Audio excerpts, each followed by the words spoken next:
Welcome to the Barnes & Noble at Boston University, and thank you all for coming out tonight. We're pleased to kick off the spring season of our author event series with a faculty member from Boston University. When you hear the name Jack Falla, the word hockey isn't far behind. The longtime sports journalist is the author of Home Ice, which ESPN labeled the best hockey book ever. Now in his first fiction work, Saved, he brings the game to life through the eyes of a goalie hoping to win the Stanley Cup before he retires.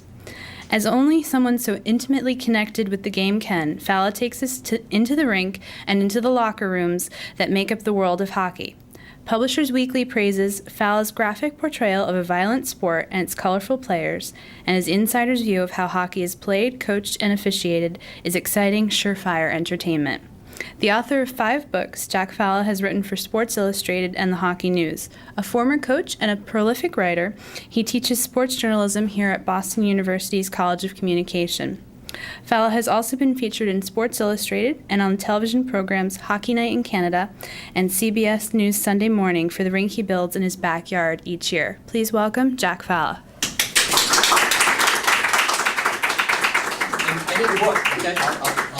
I'll take this one. Bonsoir, and thank you for coming. I appreciate it. I appreciate it hugely because I think that I'm not John Grisham. Let's be honest. And hockey's not pro football. It's not baseball. And it's not the nature of the game as such. It's just not going to be a big draw, at least in the United States. But I'll give you a quick, and I'm not going to hold anybody up either. I know that many of you have things to do. I'll tell you just a little bit about the book, and then I'll read very short passage, about 3 pages that open the book. And if you could just bear with me 2 more minutes after that, there's one more paragraph I'd like to read. The story itself is 2 stories. It's a hockey story and it's a love story. Hopefully both humorous. One of the mistakes I think I made on this book was that while the cover suggests hockey and goaltending, it doesn't really suggest humor, but the book is humorous, serious in places, but mostly I'm playing this for laughs. I guess what I'm saying is it has no pretensions to literary fiction or probably literary anything, When we first meet J.P. Savard, who's the protagonist, he's a little 7-8-year-old on a pond in Lewiston, Maine, and he doesn't skate very well. He gets put in goal and just goes, hey, I'm pretty good at this. And he has come down with his mother from Canada. His father was an alcoholic, left the family. Mother moves back with her mother in Lewiston, and he grows up kind of poor. And hockey makes him feel he belongs, and goaltending makes him feel that he's important. When we next meet him, now this is an italic type flashback, when we next meet him, when the book really opens, what was the original opening of the book as I first wrote it actually, he's 31 years old, he's got a multi-million-dollar contract, he's driving a Ferrari Scaglietti, dating all the wrong women, and he's likable, but he's not lovable. As the story goes on, the love story part of it, he after dating all these puck bunnies, and I'm using the polite term, dating all these puck bunnies, he runs into an alpha woman, Faith McNeil, who he knew in college. She was a basketball player in college. She has sold a business. She's wealthier than he is, stylish, rich, smart mouth, articulate, total package. Scares the hell out of him. Scares me, and I've invented it. And over the course of the book, she convinces him that he's maybe worth a little bit more than the Ferrari that he drives, his paid stubs, and his celebrity status. But she also learns, and it manifests itself in the denouement of the book, that what he does is important to him, and it's been helpful to him through his life. And it's more than, it's a cliche, but it's more than just the game. As the hockey story ends, 2 friends, J.P. Savard, the goaltender, and his defenseman friend, they've been teammates since college, teammates for 10 years in the pros. They feel they have one of their last shots at the Stanley Cup, the best shot at the Stanley Cup, and a late book plot twist ends up pitting them against each other so that only one can win. I can just tell you, one guy gets the cup, one guy gets the girl. So how bad is that, right? There's not a lot of angst in here. If you like angst and noirish stuff, you don't want this. The first section, actually retrofitted into the book, is the skating pond, and anybody that's been anywhere near the game can relate to this. I remember the day I became a goalie. I was playing pond hockey with the twins, Paul and Andre LeBlanc, on a little thumb-shaped cove on what we call the skating pond in Lewiston, Maine. The LeBlancs and I were second graders at St. Ursula's School, the sisters' school we called it. We were playing against a couple of other second graders from the public school and Russell White, a third grader from a private school. Russell was the only kid on the pond wearing a complete hockey uniform and a knit hat that said Parkhurst Country Day. Russell White was a preppy twit, but he was also the best skater in our game. We were playing 5 wins, and Russell and his friends had beaten us 3 or 4 straight. Not that Russell needed teammates, seeing as how he passed the puck about as often as I passed geography. Next goal wins, yelled Russell, who somehow got to decide everything. Your turn in goal, Jean-Pierre, Paul LeBlanc said to me. I knew it was Paul's turn, not mine, and I was only being put in goal because I didn't skate or play as well as the other kids. My mother bought my skates at a second-hand sporting goods store called On the Rebound. She deliberately bought them one size too large so I could, quote, grow into them. Don't do that to your kids, okay? And that last 2 years. But even my thick woolen socks didn't make the skates fit, and instead of gliding across the ice, I clip-clopped along with a stride that more closely resembled running than skating. I took my place between the 2 boots that marked our goal. I held my hockey stick in my right hand, tapped it against my shin pads, which were really Andre LeBlanc's old pads, tied to my legs with frayed skate laces. I put my stick on the ice and bent into a deep crouch as I'd seen goalies do on TV. Off to my left, on the best ice in the middle of the pond, there was a bigger game played by high school kids. Their skates tore the ice with a scrunch, scrunch, scrunch. As they cross-cut on turns, their bodies extended at what looked like impossible angles, their heads up, and the puck seemingly stuck to their stick. God, I wish I could skate like that. On the edge of that game, 3 girls wearing white figure skates glided backward in unison. What are they doing? I asked Andre LeBlanc. They call it sympathized skating, Andre said. Andre knew everything. It was our turn to bring the puck up ice. Paul LeBlanc started up the right side, drew Russell White toward him, then passed left to Andre. But the pass was in Andre's skates, giving Russell time to recover. Andre shot just as Russell hooked him. The puck bounced off the boot, marking the left goalpost, and skidded back toward White, who corralled it with his stick, whirled and started up ice, leaving his teammates and the LeBlancs behind. Russell had scored a bunch of goals on me that day, and always by doing the same thing, faking to his forehand, then drawing the puck to his backhand and tapping it into the goal, after which he lifted his stick in the air like he'd just won the Stanley Cup. This time, instead of waiting in my goal for trouble to arrive, I moved out toward the streaking White. When White dropped his head to see where the puck was, I hit the ice and slid directly at him, my body in the shape of a V, a boxed canyon from which Russell White had no escape. Ah, shit, he yelled as he crashed into my shin pads and flew, headfirst and puckless, toward our goal. I hopped to my feet, passed the puck to Paul, who passed to Andre, who scored with a long shot that slid between the boots and into the frozen marsh grass beyond. Paul and Andre, their sticks in the air, skated back toward me, where we pounded one another and fell to the ice in a pig pile, our gray hooded sweatshirts reeking of sweat and melted pond water. At least we'd won one game. That was trippin', Russell White said as he hauled himself to his feet, his game shirt covered with ice chips, his knit hat askew. Andre looked up from the pig pile. Hey, Russell, quit whining like a bitch, he said. I didn't know exactly what that meant, but it sounded funny, so I laughed.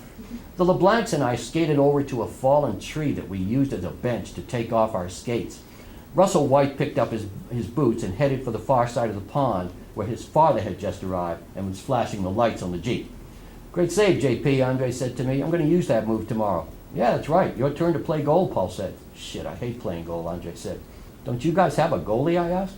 Had one, but he quit. Now the coaches make us take turns. It sucks, Andre said.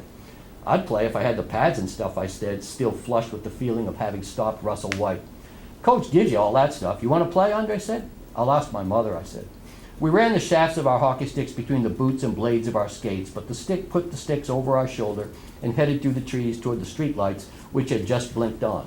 When we got to the street, the LeBlancs turned right toward their house, and I continued across the street and down a side street toward my grandmother's house, which is where my mother and I had lived in the 2 years since my father did his Barry Bonds and took a walk.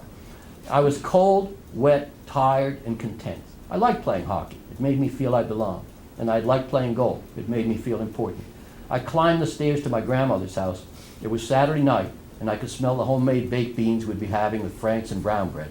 As I opened the door, I glanced back up the street and saw one of the older boys from the game in the middle of the pond.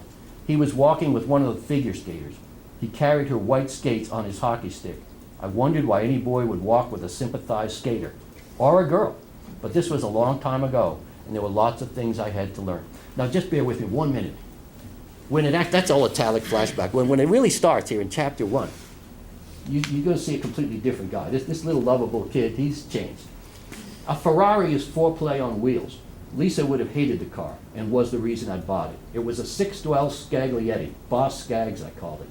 A bluish-gray hardtop four-seater with a 6-speed gearbox and scooped-out sides like the Ferrari that Italian film director Roberto Rossellini had custom-made for Ingrid Bergman in the 50s.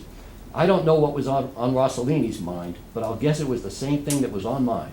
Ferraris are about sex first and speed second. The Boss carried a 540-horse, 12-cylinder, all-aluminum engine and could pretty much suck the headlights out of anything on the road. But it didn't, because I drove it at the speed limit, or maybe 5 miles an hour over, which made cops and other drivers crazy. The cops, because they couldn't pull me over, the other drivers, because I wouldn't race them. I drove the Ferrari the way I played goal, patiently, letting the others come to me, then denying them and sending them away, and by that, changing the game. Then I waited for the game to come to me again. Lisa used to say, I'm passive aggressive. So, you want any more?